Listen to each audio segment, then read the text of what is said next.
కాంగ్రెస్ రాజ్యసభ సభ్యురాలు రేణుకా చౌదరి కీలక వ్యాఖ్యలు చేశారు. రాజధాని లేకుండా ఇన్నాళ్లు ఏపీ ప్రజలు ఇబ్బంది పడ్డారని, కొందరు అరిచి గీపెట్టినా ఇప్పుడు అమరావతి ఆగదని స్పష్టం చేశారు. తెలంగాణ నుంచి ఏపీలో కలిసిన 5 గ్రామాల విలీనం విషయంలో ఏపీ సీఎం చంద్రబాబు పెద్ద మనసుతో నిర్ణయం తీసుకోవాలన్నారు. విలీన గ్రామాల విషయంలో తెలుగు రాష్ట్రాల ముఖ్యమంత్రులతో మాట్లాడి శుభవార్త తెస్తానని చెప్పారు. ఆ రోజు నుంచి కూడా విభజన అయిన కాడి నుంచి విభజన అయినప్పుడు కూడా ఈ మండలాలు అటుపోతూ ఉంటే భద్రాచలం కూడా అటుపోతూ ఉంటుంది. అప్పుడు కూడా జేఏసీ వాళ్ళు స్పందించి ముందుకొచ్చి చలో భద్రాచలం అని ఒక పిలిపించి ఆనాడు కూడా నేను ఇక్కడికి వచ్చి ఇక్కడ నిరసన చెప్పడం జరిగింది. అదేవిధంగా కేంద్రంలో కంటిన్యూస్ ప్రెషర్ అయితే జరుగుతూ ఉంది. సరే, ఆంధ్ర కంటే మొన్నటి వరకు వాళ్ళకు దిక్కులేదు పాపం. అసలు రాజధాని లేకుండా ఒక రాష్ట్రం ఇన్ని సంవత్సరాలు బతికిందంటే వాళ్ళెన్ని ఇబ్బందులు గురయ్యారో ఆలోచించుకోవాలి. కానీ ఇప్పుడు ఆ సమస్య పరిష్కరణ మొన్న అయిపోయింది. పార్లమెంట్ సమావేశాల్లో ఒక నిర్ణయం తీర్పు వచ్చింది. ఎవడైపోయినా దాని తర్వాత పోమంటే అది అడిగేది కాదు, జరిగేది కాదు. అమరావతి అక్కడ నిలబడుతుంది. చంద్రబాబు నాయుడు గారికి ఆ సమస్య పరిష్కరణ అయింది కాబట్టి దయచేసి ఈ వేదిక ద్వారా నేను ఆయనకి విన్నపం, ఈ సమస్య పరిష్కరణకి ముందడుగు మీరు వేయాలి. మీ రాష్ట్రంలోకి మా జనాభా, మా భూములు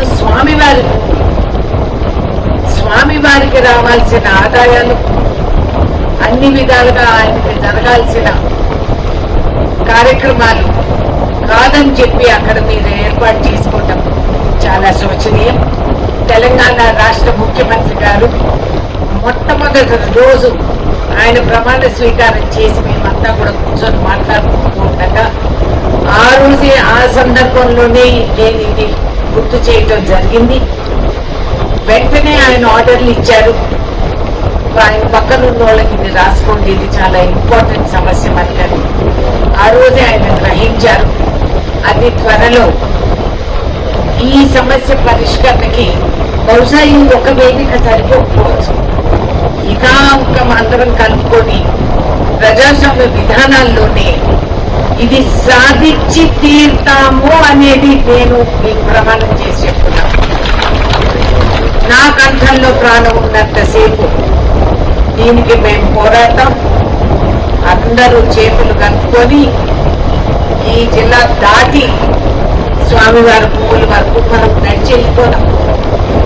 ఆ భూములు, ఆ ప్రజలు, ఆ పిల్లలు, ఆ ఉద్యోగ పరిస్థితుల్లో కిటకిటలు ఆడుతూ ఉంటే సోదరులు, సోదరీమణులు అందరూ మన వాళ్ళని కాపాడుతుంటే సాయి శక్తులా మనకు ఉన్నాయి మన భుజస్కంధాల్లో అనేది మనం గుర్తించి వాళ్ళని వాపస్ ఇక్కడికి తెచ్చుకుంటాం. ఎందుకంటే ఇది ధర్మం. శ్రీరాముని వారే నాకు ఈ దారి చూపిస్తున్నారు. ఆయన భక్తురాలుగా ఆ రోజు రామదాసు గారు కూడుకొని చేసిన సేవ, ఆయనకు వారసులుగా మనందరం ఇవాళ ఇక్కడ నిలబడి ఉన్నాము.